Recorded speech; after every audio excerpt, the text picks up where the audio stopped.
ने आवाज बुलंद करे अपनी। सॉरी यार भैया।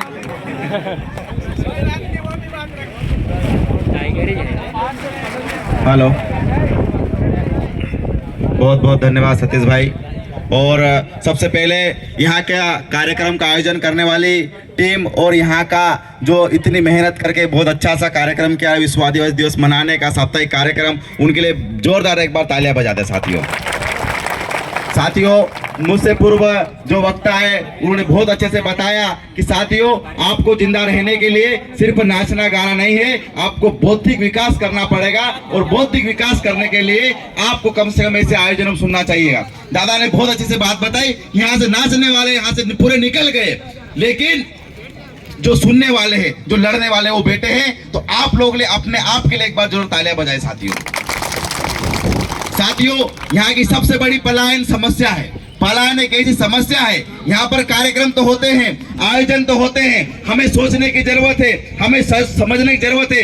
आज पार्टी के क्षेत्र में हर घर में हर एक का रिश्तेदार आज कहीं न कहीं गुजरात और महाराष्ट्र में। साथियों, इसके लिए कौन जिम्मेदार है, हमें अपने आप को सोचना पड़ेगा, मंथन करना पड़ेगा साथियों। इसके लिए कौन जिम्मेदार है साथियों, मुझे कहना नहीं चाहिए, लोगों का नाम नहीं लेना, ये जनप्रतिनिधि हमको क्या मतलब है, आंडू पांडू का हम मुंह लगते ही नहीं है। लेकिन कहीं न कहीं मुझे आज कहना पड़ रहा, बड़े दुख के साथ। यहाँ पर 20 साल से प्रेम सिंह पटेल विधायक है।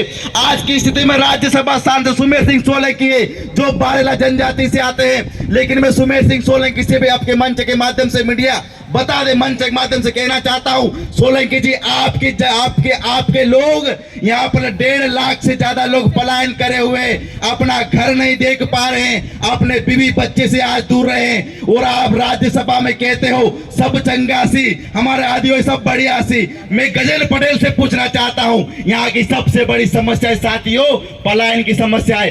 अभी भी जाग कर, अभी भी अपने आप को झकझोर कर अगर इन नेताओं से अगर सवाल नहीं किया तो पूरा क्षेत्र खाली हो जाएगा साथियों, क्योंकि ये भूखे पेट का सवाल है साथियों। इसके लिए कहीं न कहीं कुछ न कुछ करना पड़ेगा, हमें जागना पड़ेगा। हमने बहुत कर ली नेताओं की गुलामी, हमने बहुत कर ली, इन लोग बात सुन ली, लेकिन हमको कम से कम समझना पड़ेगा, इनको सवाल करना पड़ेगा। हमें हमारे जनप्रतिनिधियों को इनको कहना पड़ेगा, हम तुमको अगर जाजम पर बिठा सकते हैं, अगर तुमको हम मंच पर बिठा सकते हैं, अगर तुमको हम आगे भेज सकते हैं, तो लात मारकर तुमको हम नीचे जमीन में भी रख सकते हैं। इस बात को ध्यान रखना पड़ेगा। और ये सवाल सिर्फ और सिर्फ कर सकता है युवा, कर सकता है। इसलिए हम बार बार कहते हैं कि सुनो, जागो, समझो, आपका अस्तित्व खतरे में। मुझसे पहले आए वक्ताओं ने बताया, आप इस देश के मालिक हो, आप इस धरती के मालिक हो, लेकिन आज मालिकों की क्या स्थिति है। एक दादा को धोती लेने के लिए फटी धोती में घूमता है इस देश का मूल मालिक, उसको धोती लेने में समस्या आती है। एक बहन को साड़ी लेने में समस्या आती है। इस देश के मूल बीज के बच्चे को पढ़ाई करने के लिए उसको स्कूल पर डिपेंड रहना पड़ता है भोजन के लिए। ये हालत है इस देश के मूल मालिक है। हम कहते हैं हम मूल मालिक है। मैं पूछना चाहता हूं आप लोग, हम कैसे मूल मालिक है? आप लोग बताओ, हमारी ये समस्या है, हमारी ये समस्या है क्यों हुई साथियों? कहीं ना कहीं इसके जिम्मेदार हम खुद है साथियों। हमको जहां सुनना चाहिए था, जहां हमें रहना चाहिए था, जहां हमें जागृत होना चाहिए था, वहां पर हमने नाच कूद कर हमने टाइम वेस्ट कर दिया। लेकिन हमने सुनना पसंद नहीं करा था साथियों। हमें सुनना पड़ेगा, हमको जागना पड़ेगा, हमें सवाल पैदा करना पड़ेगा कि ऐसा है तो ऐसा क्यों है।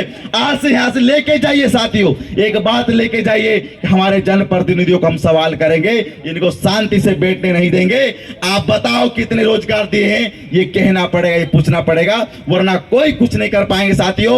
ऐसे आएंगे, ऐसे कार्यक्रम होते रहेंगे, हमारे लोग पलायन करते रहेंगे, हमारे बच्चे शिक्षा के अभाव में स्कूल छोड़ते रहेंगे, बेरोजगारी बढ़ती जाएगी, गरीबी और बढ़ती जाएगी। हम कहने के तो मूल मालिक रह जाएंगे, सिर्फ कहने के रह जाएंगे, लेकिन हमें जागना पड़ेगा साथियों। मैं ज्यादा टाइम नहीं लूंगा, बहुत सारे हमारे वक्ता भी है, तो इन्हीं बातों के साथ मैं अपनी बात को यहीं पर विराम दूंगा। और एक बात, अभी जो विदिशा में जो घटना हुई है वो बहुत बड़ी घटना है साथियों। हमारी भी माता बहनें जंगल में जाती है लकड़ी लेने के लिए, हमारे भाई बहन जंगल में जाते हैं लकड़ी लेने के लिए। वैसे सेम टू सेम आज विदिशा में लकड़ी लेने गए थे, उन भाइयों को वहां पर फॉरेस्ट वालों ने जो गोली मार दी, आज उसको अपने आप पर लेके देखे, अपने आप पर सोच के देखे कि अगर कभी हम यहाँ जाते लकड़ी लेने के लिए तो हमारे ऊपर भी एक घटना हो सकती है। वो विदिशा के आदिवासियों पर घटना नहीं हुई है, ये पार्टी के आदिवासियों पर भी घटना हुई है। इस बात को आपको बिठा ले साथियों। और हमारी नई नवेली पीढ़ी क्या कर रही है, नाच कूद कर सिर्फ घर जाने का काम कर रही है साथियों। तो ये सिर्फ आपको सोचना पड़ेगा, ये सिर्फ विदिशा में घटना नहीं है, ये सिर्फ वहीं के आदिवासियों के साथ में घटना नहीं है, ये सिर्फ आपके साथ में भी घटना हुई है। हम बोलते हैं एक तीर एक कमान, आदिवासी एक समान। तो आपको सोचना पड़ेगा, वहां के भाइयों का दुख दर्द आपको समझना पड़ेगा साथियों, क्योंकि ये हम भी लकड़ी लेने जाते हैं, हम भी आदिवासी है, इस चीज को समझना पड़ेगा। आपने मुझे यहाँ पर मौका दिया, इसके लिए बहुत बहुत धन्यवाद। धन्यवाद सतीश भाई।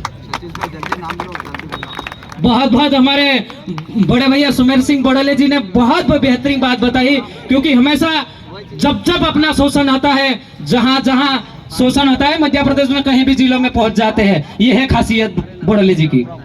और अपने बीच में राजन भैया ये हुए।